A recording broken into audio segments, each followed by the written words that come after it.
Um conselheiro? Gostaria?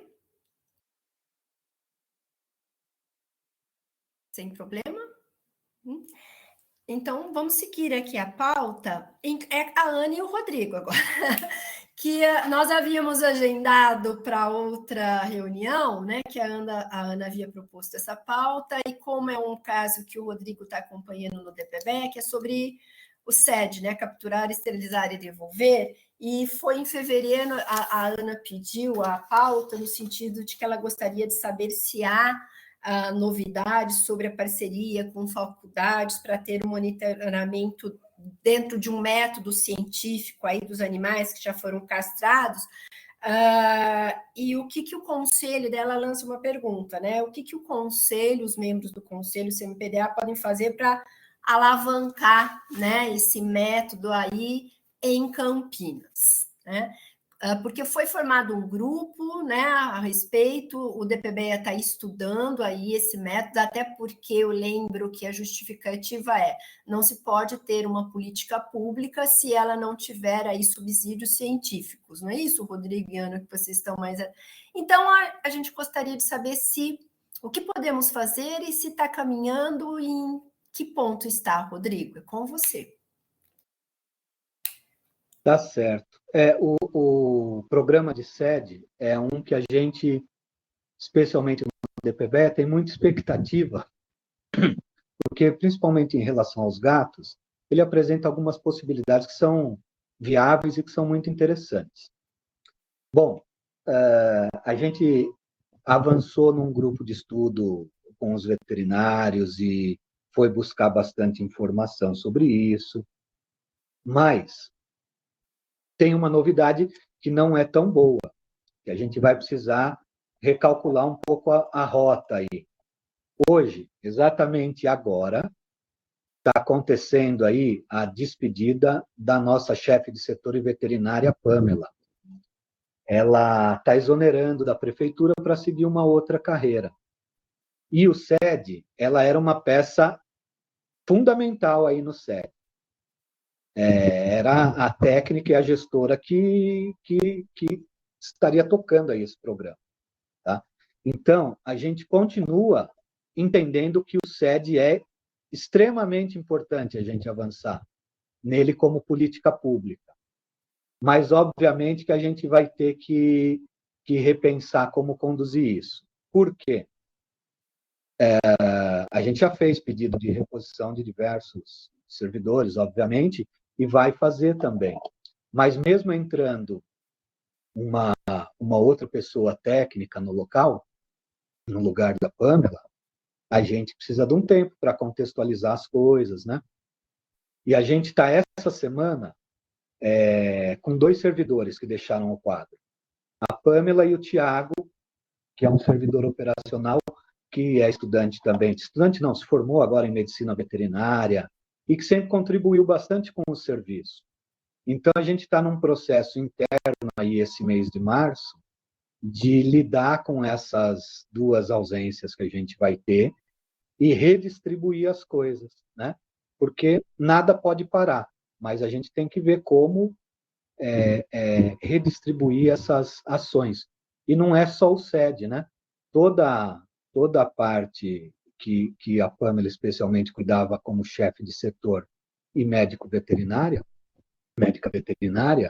a gente vai ter que reacomodar, tá? Então, continuamos entendendo que o SED é muito importante e necessário, mas a gente está num processo agora de reorganizar aí a demanda de trabalho com os profissionais que a gente conta lá no DPBEA. Isso não é uma notícia legal, porque são 2 profissionais que contribuíam bastante com o DPBEA, mas, ao mesmo tempo, são 2 técnicos aí que eu torço para que tenham bastante sucesso, porque sempre se empenharam bastante na atividade que eles desenvolveram no DPBEA. E, Rodrigo, aproveita e fala para a gente qual que é o prazo para esse novo veterinário aí, porque preocupante. Não tenho previsão. Eu até suei com essa notícia. Você imagina eu. Não, ó, a gente não tem previsão. Eu estou trabalhando muito nisso, muito, muito, desde que eu voltei de férias, e aí a Pamela aguardou que eu voltasse para a gente conversar um pouco sobre isso, tal. Eu pedi para que ela aguardasse até março, para gente não ficar desassistido assim do dia para a noite, pelo menos conseguir reorganizar essa demanda mais interna, né? E ela cumpriu aí com o combinado, permaneceu até o dia de hoje. Então a gente também tem essa mesma preocupação agora de repor esse quadro, que é importantíssimo. Demorou muito para a gente conseguir trazer mais gente para o DPBEA, né? Isso está sendo tratado de uma forma bastante séria, tanto por mim, pelo Wagner, pelo próprio Rogério, entendendo a falta que um veterinário faz no DPBEA, né? Que um chefe de setor faz no DPBEA, ainda mais alguém que já estava muito engrenado e muito participativo do trabalho, como no caso da Pamela e do próprio Tiago. Então, a gente está trabalhando para repor esses quadros aí, e nesse meio tempo, a gente vai redistribuir um pouco as coisas. Eu tenho conversado com a Camila e o Matheus, são os dois outros veterinários que a gente tem no DPBEA, e a gente tem redistribuído um pouquinho as coisas. Só que aí, de um ponto de vista gerencial, não é o momento da gente começar uma história nova antes de eu organizar a casa, tá? Então, a busca agora é a gente repor esse quadro e trabalhar na questão do SED, que eu tenho certeza, pelos encontros que a gente fez e tudo que tanto a Ana quanto a Eliette, a Lili, o pessoal, todo mundo que participou trouxe, eu não tenho dúvida de que essa é uma política pública que a gente tem que investir. Tá? Agora, a gente vai precisar fazer isso de uma forma ainda mais planejada, porque tem menos gente para cuidar da lojinha, mas estamos trabalhando aí para repor esses quadros. E é concurso? O pedido nosso é sempre reposição via concurso público, né? Mas é uma coisa que não é uma autonomia, por exemplo, da Secretaria do Verde. Não. O concurso público ele é aberto pela municipalidade, pela administração, de um contexto mais amplo. O que a gente faz é o pedido da vaga. Tá? Então, foi exatamente hoje o último dia o Tiago parou no dia 22 e a Pamela agora. E vamos trabalhar o SED. A gente pegou alguns materiais que a gente está estudando, e alguns materiais que não são nem só sobre SED, mas sobre comportamento de gato, sobre gato em abrigo, né? Medicina de abrigo, sobre enriquecimento ambiental para gatinho. A gente pegou algumas coisas para a gente começar a se aprofundar um pouco mais no assunto. Mas isso a gente a parte do SED a gente vai ter que recalcular aí o rumo do programa. Mas não entendam como uma desistência do DPBE em relação a adotar isso como política pública. Pelo contrário, depois de tudo que a gente conversou, eu só tenho mais certeza que a gente deve fazer.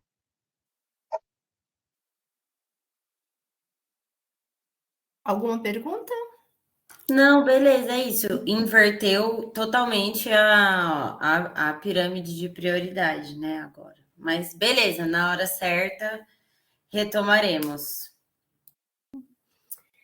E agora o caso, né, de casos, deixa eu ver se eu vou ler certinho aqui.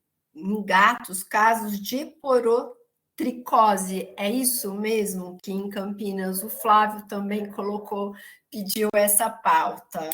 Esporotricose. Flávio.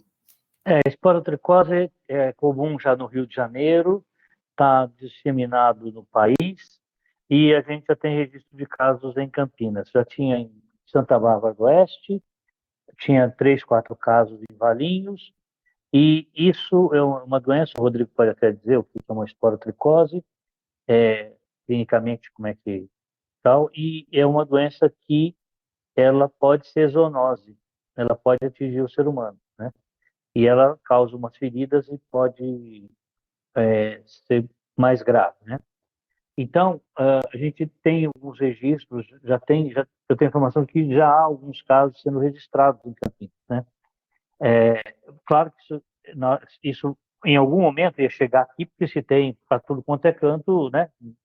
Não seria difícil, né? Mas seria bom até ouvir o Rodrigo, o que a gente tem, se tem registro oficial de alguma coisa, ou se é informação de veterinário apenas por enquanto, Rodrigo. Olha, eu vou me reservar a falar mais da esporotricose na população animal, né? A esporotricose, de fato, ela é uma zoonose, né? Um fungo, Sporotrix, que ele tem manifestações ali na pele, manifestações cutâneas, mas ele pode ter uma manifestação mais invasiva.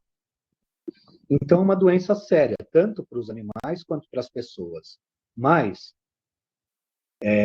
eu vou falar mais disso em relação aos animais e ao que chega no DPBEA, né? O DPBEA, ele é a porta de entrada hoje de animais doentes no município. Então, alguns casos, não só de esporotricose, mas de qualquer outra zoonose, eles entram ou via clínica móvel e especialmente via SAMU animal, que é onde chegam os animais em estado mais grave. E, de fato, a gente já teve animais positivos de esporotricose, e é uma preocupação porque isso pode tomar uma proporção maior. Por enquanto, não é nada alarmante que a gente tenha, de fato, uma transmissão em alta escala, né? Mas isso, se a gente não tomar alguns cuidados, isso pode acontecer. Que cuidados estão sendo tomados? Até por uma obrigação legal também, todo veterinário tem obrigação de notificar algumas zoonoses. Isso é feito com a zoonose de notificação obrigatória, e no DPBEA a gente notifica qualquer suspeita de qualquer zoonose, né?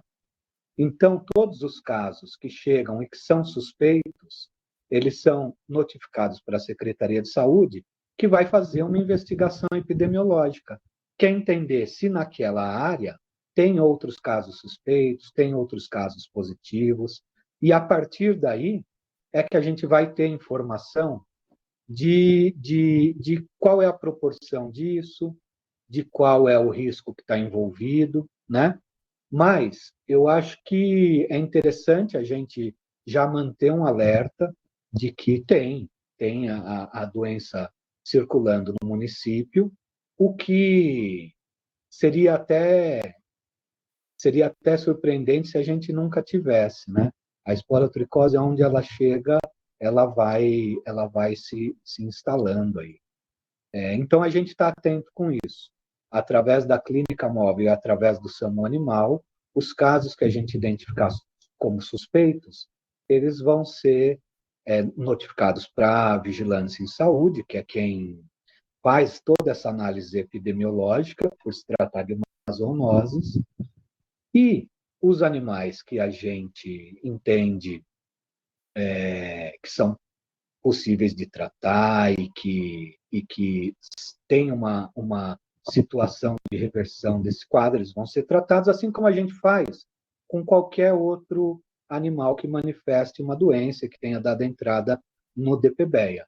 Mas por uma responsabilidade com a saúde animal e com a saúde humana, a gente está prestando muita atenção para que realmente não passe nenhum caso suspeito aí desapercebido, né?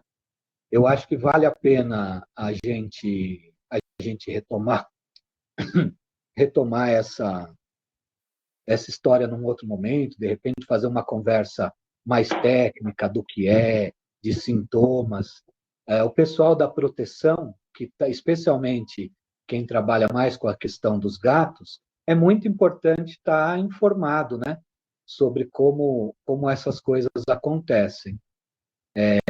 Todo mundo está exposto, todo mundo que tem contato com animais está exposto a eventualmente uma situação de ter contato com a esporotricose, né? Todo mundo tem contato com gatos. Então é importante a gente estar informado e saber no que a gente deve prestar atenção. Eu acho que a gente pode, como uma outra pauta um pouquinho mais longa, pensar em abordar um pouco mais essa questão dos sintomas e de como é o desenvolvimento da esporotricose. Mas os animais, às vezes, ficam bem machucados, viu? Teve um que a gente recebeu que a suspeita era um atropelamento, mas, na verdade, eram lesões da esporotricose. Tá? Então, é mais como um alerta inicialmente. Se o conselho achar que é pertinente, a gente pode pensar em trazer isso numa pauta um pouco mais específica. Ok, Rodrigo. Os conselheiros gostariam? Vamos nos manifestar a isso? Aí o Rodrigo prepara, não é isso, Rodrigo? Uma pauta específica em relação a esse tema, é isso que eu entendi? Eu acho que é por aí. A gente pode ver se é pelo DPBEA, por quem é, mas a gente pode pensar inicialmente em trazer um pouco mais de informação, a título mesmo da gente, tendo a informação, saber identificar uma possível situação que possa ser um problema ou não, né? Porque, às vezes, também,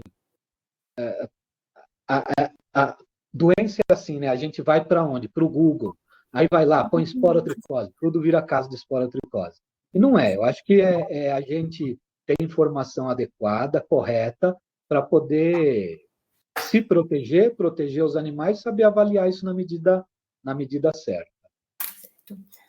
A Pia levantou a mão. Pia, gostaria de fazer uma pergunta? Sim, eu gostaria, sim. Eu acho que todas as informações seria interessante nós sabermos mais a respeito disso. Todas as informações a respeito de enfermidades são muito pertinentes. E não só para nós, mas para as pessoas que estão no nosso ambiente também. Voltando ao assunto lá do começo da reunião das abelhas, eu acho muito importante nós sabermos, nós temos bastante informação das abelhas, das nossas abelhas, as abelhas sem ferrão. Porque elas são espontâneas, elas aparecem. As pessoas me mostram, às vezes, numa árvore, no muro, olha, que é isso aqui? E não sabem identificar se é algum tipo de vespa. Aí, as que eu conheço poucas. E aí eu falo, não, isso aí é jataí, isso aí era Arapuá. E eu falo da importância, mas tem que tirar isso. Não pica, não precisa ter medo. A Arapuá, ela enrosca no cabelo, né? E as pessoas, mas isso aí enrosca no cabelo, que horror, né? Mas polineriza as flores, isso aí, elas são muito importantes. Então, eu acho que toda essa divulgação é muito, muito interessante. Sem dúvida. E eu gostaria de ter mais informações, não só a respeito das abelhas europeias, né? Mas dessas nossas abelhinhas, eu acho elas tão simpáticas. Eu sei que a gente pode falar que abelhas são simpáticas, mas elas são simpáticas. Depois você me manda um WhatsApp e eu vou te passar o contato aí de alguns grupos que tem bastante informação sobre elas, você vai gostar de saber. Muito obrigada. Tá bom? Tá bom. Flávio levantou a mão, Flávio. Pois é, eu fiquei contente em saber que aqui no bairro de eu moro, Jardim dos Oliveiras, a gente tem mandaçaia. E, Rodrigo, mandaçaia não é tão fácil de achar para cá e para lá, né? Eu não sabia cá não é, não. Não, né? Não. Tá. Fala. Não, pode falar, desculpa, te interrompi. Não, é só que eu queria lembrar. São 143 espécies de abelhas brasileiras sem ferrão, é isso? Alguma coisa próxima desse número? Tem um número de animais, de espécies catalogadas, mas a estimativa é que a gente tenha no Brasil inteiro mais de 300 espécies. E aí a gente tem abelhas que são sociais, né? São abelhas que formam enxames, e a gente tem um grupo também de abelhas solitárias. São as abelhinhas, aquelas verdinhas que vão na orquídea, né? Então a gente tem abelhas sociais e abelhas solitárias. Entre as abelhas nativas, né? Então a gente tem com ferrão, sem ferrão, social, solitária, tem uma diversidade imensa de espécies e uma riqueza muito grande, né? Que a gente precisa conhecer, é o que a Pia falou, tem espécies que estão adaptadas, que a gente tem no muro de casa, no relógio de força, e às vezes por falta de conhecimento, a pessoa vai lá e borrifa inseticida, achando que vai matar alguém e tudo mais, né? Então, divulgar a informação a respeito dessas abelhas é importantíssimo. É um animal que foi considerado aí pela ONU como um dos animais mais importantes para a nossa sobrevivência, né? Então, acho que a gente, aos pouquinhos, ir divulgando essas informações e, se cada um replicar um pouco das informações, a gente vai capilarizando isso e tentando mudar um pouco essa concepção de que a abelha é sempre um risco à saúde, né? E outra coisa, Rodrigo, o nosso conselho, o Conselho Municipal de Proteção Animal, não é de cão e gato, né? É de uma maneira geral. Hoje a gente falou de cavalos, né? Dos grandes animais, tal, e das abelhas, né? Só para lembrar para o povo que o Japão já tem uma profissão chamada polinizador. É o cara que vai com a escadinha lá numa árvore, né? Para polinizar, né? O maracujá doce, ele exige que se tenha 2 maracujás, né? E que haja polinização, que é feita exclusivamente no maracujá pela mamangava, né? Que é uma espécie, não é uma abelha, mas é uma vespa que é um polinizador importantíssimo da natureza, né? Então, para que a gente não fique... Nosso foco, claro, que é cachorro e gato em primeiro lugar, por causa da dificuldade, enfim, de toda essa parafernália da vida. Mas enriquece o nosso conhecimento na que a gente trabalhar também pelos outros animais, né? E uma outra hora a gente pode discutir, conversar com mais calma, mas se vocês lembram dos lagartos que a gente tinha para todo lado, então, você tem os teius que já estão, pelo menos aqui em Campinas, a gente já tem teiu, que é aquele, parece um mini jacaré, né? Ele já está convivendo com a gente no dia a dia, né? Na Bosch, por exemplo, o pessoal está almoçando e está passando 3, 4 por ali, né? Na escola em que eu trabalho tem um. Né? Então, eles já estão urbanizados, coisa que a gente não tinha um tempo atrás. Eles já estão chegando, né? Chegando de uma vez. E agora tem um outro lagartinho menor, que é um pouco maior que uma lagartixa, mas que corre uma velocidade fantástica, que está virando praga. E no bom sentido, a gente está vendo em larga escala. Nós não sabemos, mas não sei se há estudos já a respeito disso, né? Em compensação, tem outros animais que estão sumindo. Os sapos, por exemplo, estão sumindo, né? A gente já não tem sapo para lá para cá, perereca para lá para cá. Você já não tem vagalume para lá para cá, né? Então, claro que a gente vai falar sobre cães e gatos, mas tem algumas coisas que a gente começa a perceber na natureza que está havendo uma mudança meio esquisita, né? É um processo, a gente simplificando bem, obviamente, mas toda vez que a gente altera um ambiente, ou a gente altera esse ambiente alterado até por situações naturais, mas sempre que há uma alteração importante no ambiente, e normalmente essa alteração é antrópica, é feita pelo homem, a gente tem 3 situações. O animal ou ele migra, ou ele se adapta, ou ele morre, né? Então, tem populações que são extintas, elas têm hábitos muito específicos e não conseguem se adaptar e nem têm capacidade de migrar. Algumas vão embora e algumas vão se adaptando a essa situação e, às vezes, são favorecidas por essa situação. Então, isso que o Flávio falou acontece mesmo. Algumas espécies a gente começa a encontrar mais próximo de nós e outras a gente deixa de ver. E é importante entender que esse é um processo que é fomentado aí, que é amplificado pela nossa ação, quase sempre, né? E, Rodrigo, em relação a essa que foi falado no nosso grupo que a gente tem aí, sobre uma coleção em relação aos bichinhos da fauna brasileira, da Folha de São Paulo, eu até vi, eu vou esperar eu vou comprar para as minhas sobrinhas, netas. Você participa dessa coleção, Rodrigo? Essa coleção, a gente conversa sobre ela já tem um bom tempo. E aí eu fui convidado a fazer a parte de consultoria técnica, de revisão desses textos, né? Então, a minha parte, ela é a parte técnica da coleção.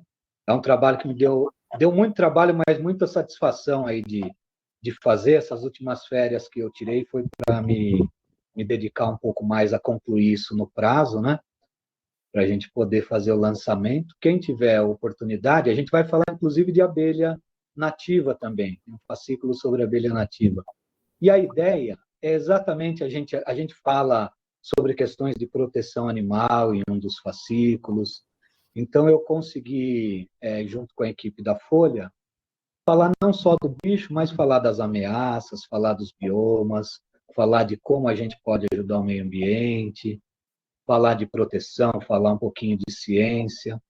Então, a ideia é a gente trazer mesmo para um público que às vezes não está tão por dentro dessas questões que envolvem a fauna, falar do bicho, mas num contexto mais amplo, né? Então, a ideia foi realmente trazer qual a importância que tem de eu manter um animal vacinado, um cão, um gato. Isso é abordado também, né? Então, a coleção infantil, mas assim, foi feita com muito cuidado e muito carinho aí para trazer uma informação bacana para o pessoal. E pode se comprar em fascículos, mas eu vi que você pode comprar já a coleção completa, que vem numa caixinha bonitinha, não é isso? Acho que já está pronta, é isso, né? Estou muito caprichado, Legal, eu vou comprar. Agradeço.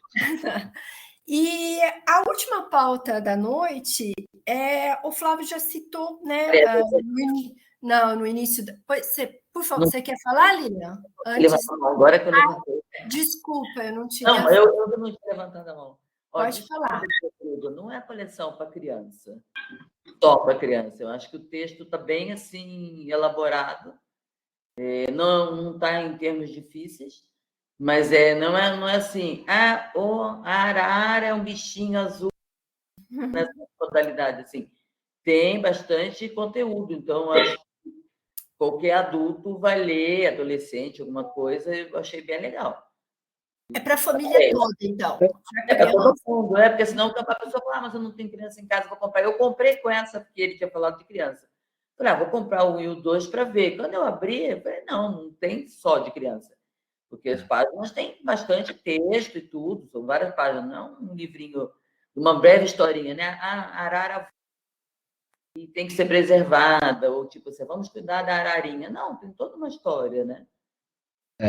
Eu agradeço pela observação. Eu tive a oportunidade de convidar aí, faz parte dessa coleção como colaborador técnico, como colaboradores técnicos, muitas vezes as maiores referências da pesquisa daquela espécie aqui no país. Então, participa muita gente que entende de verdade. Inclusive, como não poderia deixar de mencionar, um dos fascículos, que é sobre o lobo-guará, conta com a participação luxuosa da nossa querida Lili, que é uma especialista em lobo-guará. Legal. E ficou sensacional. Eu gostei bastante. Ela deu uma contribuição muito importante ali para o fascículo. Outro dia ela estava no shopping, passeando com 2 lobos-guará. Vamos lá.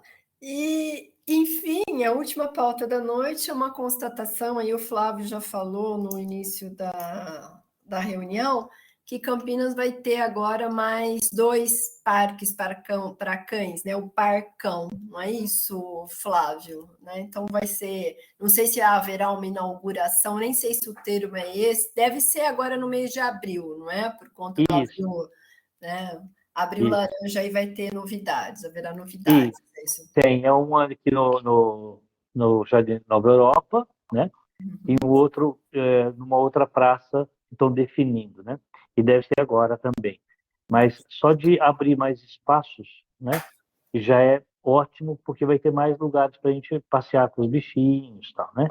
Coisa que para a gente aqui em Campinas já está mais a gente vai numa praça pública, tal, mas não é um lugar bem apropriado. E esse parcão, aquele do Taquaral, que agora está sendo reaberto, né? Teve fechamento por causa das águas e tal, e o parque inteiro foi fechado. E agora, com a reabertura do parque, também o parcão será reaberto, está sendo reaberto, né? Então, isso é mais uma gotinha de atividade pró-animais que a gente está tendo na nossa cidade, que servir de referência, né? E não é um negócio caro, não é, mas depende de uma ação pública para destinar aquela praça, aquela coisa toda, né? Então, é bom a gente sempre ressaltar as coisas boas, porque incentiva a quem está fazendo a continuar fazendo mais, né?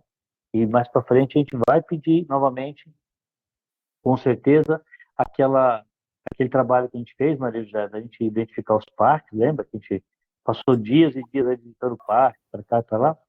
A gente pode retomar isso também, né? Então, a gente conversar sobre essas coisas. E o que eu tenho visto aí, assim, todo mundo já deve ter notado, é como tem aumentado os restaurantes, bares, que colocam lá um espaço pet, né?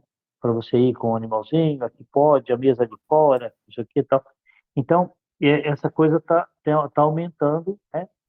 E é bom que isso aconteça, né? É bom que a gente tenha esse olhar diferenciado, porque a gente toma mais cuidado com os animais, e as pessoas respeitando mais, né?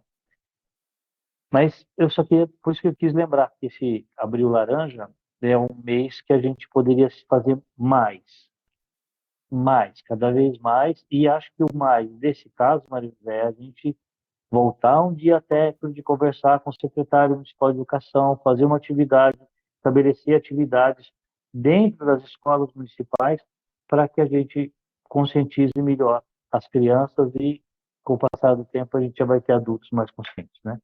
Sim, é que é um alento a gente saber dessa questão de que a gente está caminhando um pouquinho, vai ter o Parcão, tem a clínica veterinária móvel, tem SAMU, como você falou, espaços aí em que os animais são aceitos, mas ao mesmo tempo nós que somos de ONGs, enfim, a gente lida com o lado, como você mencionou anteriormente, que não é só violência contra o animal, é um grau de perversidade aí. Então, é bom, na hora me lembrou disso, né? É necessário que nós façamos alguma coisa, eu não sei o que, mas que a gente discuta, a gente caminha, porque só através realmente de uma mudança de consciência com as crianças, que bom que tem essa coleção aí que o Rodrigo falou, é uma mudança de consciência para que isso não aconteça, né?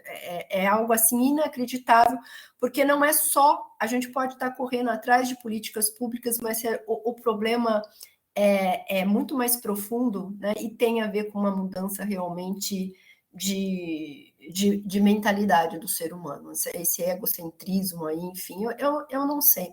Confesso para vocês que eu fico assim extremamente triste quando eu vejo esses relatos. Eu não tenho condições emocionais de vivenciar e de saber que isso existe. Dessas onças eu soube que aconteceu, mas eu não tive coragem de ler as reportagens, eu não quis ver a imagem, porque é demais para mim.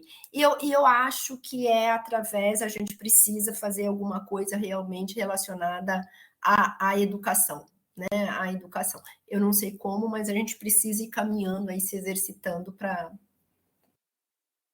a gente, enfim, ter uma perspectiva aí de que um dia isso não aconteça, tá?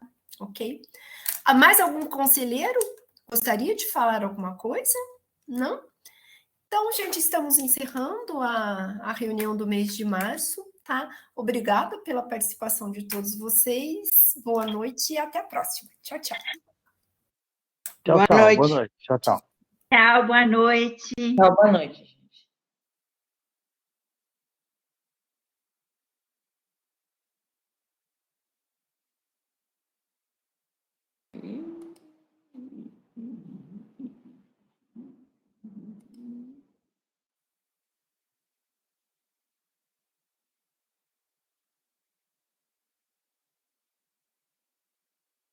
Fico perdida aqui, não consigo desligar.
You are currently the only person in this conference.